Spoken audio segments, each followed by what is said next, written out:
Hi, my name is Ysbyty. I'm one of the paediatric consultants here at the Grange University Hospital. I just wanted to speak to you about what to do when your child is unwell.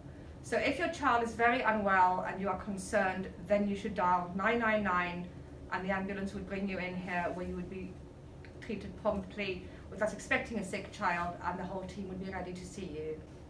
If you're just concerned that your child isn't quite right, then you should either go and see your GP or GP out of hours, and you do the GP out of hours by dialing 111.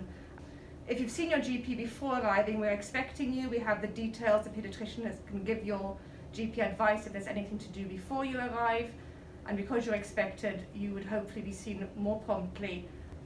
So one of the really important messages as well, that it's best to be treated in the right place at the right time. So if there are other options like your GP or out of hours or minor injury units, that means that we don't have as overwhelming a number of patients in the Children's Emergency Assessment Unit, and therefore we can get to the sickest children more promptly, and we can ensure that people aren't waiting long for really important treatment. It does concern us, and there's a lot of patients here, that the waiting times do increase, and then the sickest patients might not get to be seen as quickly as they can.